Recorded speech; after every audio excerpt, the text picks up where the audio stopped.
ada ID card wartawan diambil oleh istana, tapi udah dibalikin lagi. Ya itu tindakan Katanya gara-gara nanyain MBG. Tapi menurut lo itu berlebihan atau ya? Tapi ini bukan soal kuantitas 0,08, tapi kepanikan publik. Jadi banyak mak-mak yang akhirnya melarang anaknya untuk makan di situ, tapi mesti nipu-nipu dengan gurunya. Ya terang itu nggak lucu, tapi bengis. Oh, dia ngomongin tentang ini juga, bahwa dia nggak dendam sama Anies katanya.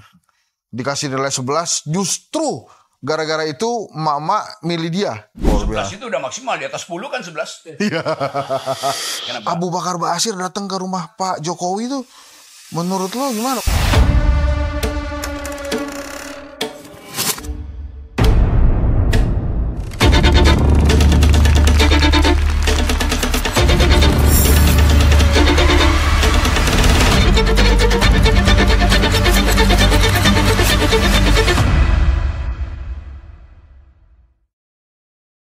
Dan selanjutnya Bapak Henry Satrio, ahli perspektif publik sekaligus pengamat politik.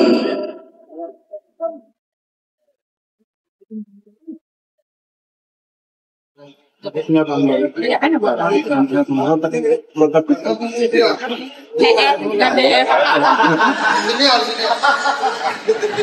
kalau yang sampai ini kita udah familiar sekali dengan wajah yang melakukan ini di media, Bapak Robi Gerung. Akhir-akhirnya berkaki beliau ini, waduh, dari tadi daun ada. Baik. Ini saya lagi sama Bang Rocky, kita di DPD ya Bang, sama-sama jadi. Kita nggak bersama-sama, kita selalu berselisih tuh. Ini di acara DPD, ulang tahun DPD katanya. Iya, ini lagi nunggu saudara Yoris Rayai dan saudara Sultan Najamuddin. Terus ada sebenarnya Tamsil Limrung, Ibu Ratu. Ibu Ratu Hemas tuh, yang saya udah lama nggak bertemu tuh. Bang. Tentu pasti masih cantik lah Bu Ratu. Iya. Dan pinter. Dan iya. Lo giliran Bu Ratu panjang bener komentarnya. Bang itu Pak Prabowo kemarin kan pidato di PKS, macam-macam tuh. Tapi salah satu Munas, penutupan Munas. Tapi yang terakhir itu ada beberapa kata yang gue garis bawahi, misalnya setelah saya mengambil alih pemerintahan, saya kaget ternyata korupsinya luar biasa. Komentar abang apa tuh terhadap komentar Pak Prabowo begitu? Iya, justru karena kekagetan itu orang ingin korupsinya dibuat kaget luar biasa juga, begitu dong. Para koruptor mesti kaget mendengarkan keterangan presiden. Jadi memang Pak Prabowo sudah menduga sebetulnya. Kalau saya duga dia sudah menduga. Karena dari zaman Orde Baru, ayah beliau itu Pak Mitro udah bilang 30% APBN itu dikorupsi itu. Jadi nggak ada yang mengagetkan sebetulnya bagi kita yang mengamati sebut aja ekosistem korupsi itu tidak mengagetkan. Tetapi karena diucapkan presiden pasti semua kaget. Kok presiden baru tahu gitu.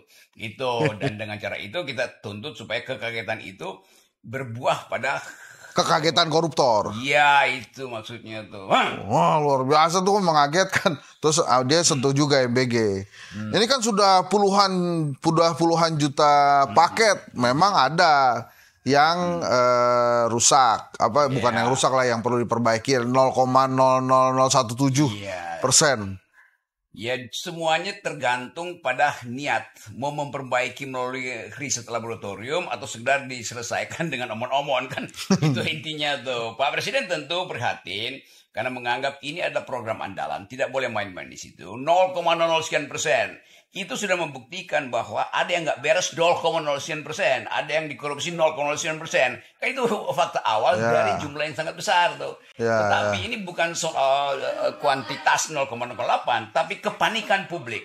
Jadi banyak mak-mak yang akhirnya melarang anaknya untuk makan di situ, tapi mesti nipu-nipu dengan gurunya. Mungkin gurunya bilang iya, tapi dibawa pulang aja supaya terlihat bahwa dikonsumsi sebenarnya. Padahal keluarga banyak yang khawatir. Jadi bukan soal jumlahnya, tapi kekhawatiran dari ibu-ibu, dari emak-emak terhadap masa depan anaknya tuh. Gitu. Karena saya dengar itu Yang dari 10.000 mungkin tinggal separuh tuh yang nyampe ke piring anak-anak itu. Yang lain kan udah diambil yayasan lah, segala macam. Itu kelihatannya tinggal separuh memang. Nah, itu potensi untuk rusak.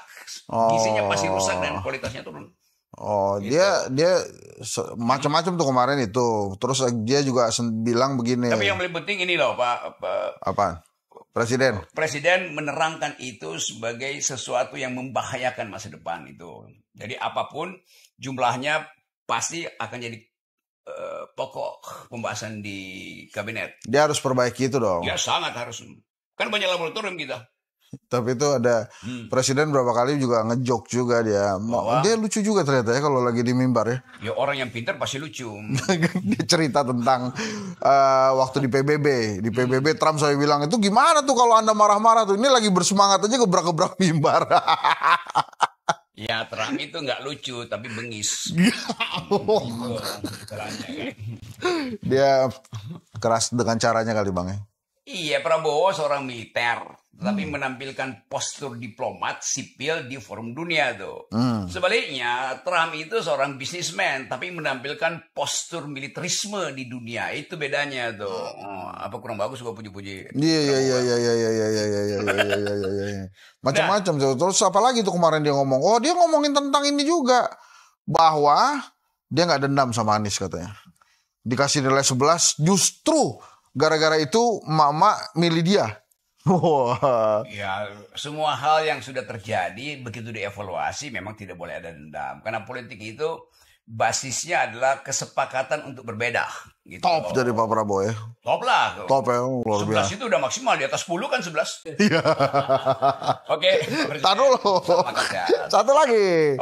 Satu lagi. Itu kemarin kan dia juga ngomongin tentang Danantara. Dia ngomongin juga tentang nggak boleh nih ada kader-kader Gerindra datang-datang lagi ke kementerian. Nggak boleh langsung diusut. Tapi memang kemarin bagus. Dia juga menyoroti. Pesan gua nggak boleh ada kader Gerindra datang ke pemerintahan, itu artinya nggak boleh ada nggak boleh ada kader selain Gerindra juga yang datang ke pemerintahan. Artinya semua kader partai nggak boleh datang ke pemerintahan. Karena itu wilayah eksekutif tuh. Sementara partai kadernya itu harusnya nongkrong aja di legislatif. Oh, makin gitu bagus dong ya. Bagus tuh. Bagus pikiran itu kan. Cuman tetap memang karena presiden datang dari lingkungan Gerindra, maka dia mesti ucapkan itu pertama-tama untuk kader-kader Gerindra. Itu bagus betul. 1 hari sebelumnya ada ID card wartawan diambil oleh istana, tapi udah dibalikin lagi. Ya, itu tindakan katanya gara-gara nanyain MBG. Tapi menurut lo itu berlebihan atau? Sangat berlebihan. Dan dikembalikan oleh siapa? Siapa yang kembaliin tuh? Istana juga.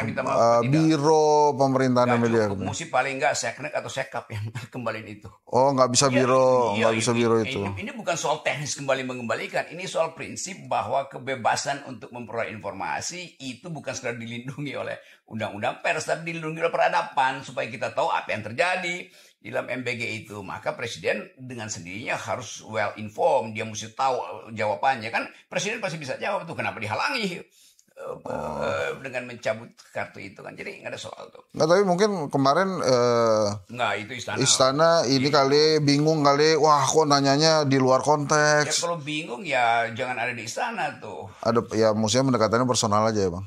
Iya, gampang aja kan. Masa pamer bahwa itu kan pamer kami berkuasa, kami tarik. Lo kartu wartawan itu bukan diberikan oleh istana, itu diberikan oleh rakyat yang ingin tahu informasi tentang istana. Begitu cara berpikirnya tuh. Terakhir nih, kemarin muji juga tentang ini.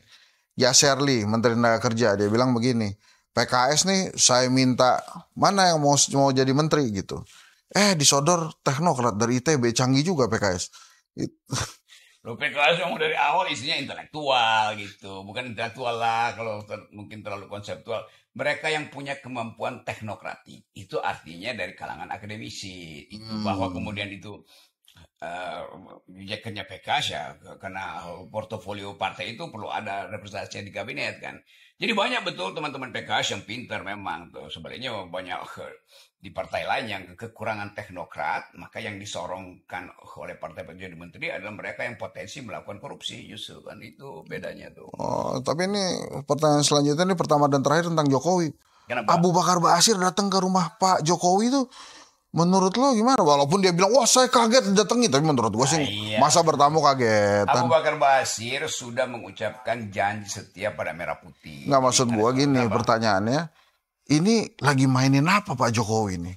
Ya Pak Jokowi dalam kecemasan dia hari-hari ini, dia memerlukan semacam backup kultural, kira-kira begitu. Kalau backup politik udah gak punya dia kan. Nah, Pak Abu Bakar Basir tentu backup kultural dari kekuatan masyarakat sipil Muslim, Islam itu aja kan. Dia mereka satu RT kok di situ kan, di Solo kan. Pesennya tuh emang berpihak pada Islam kalau nggak salah ya, boleh.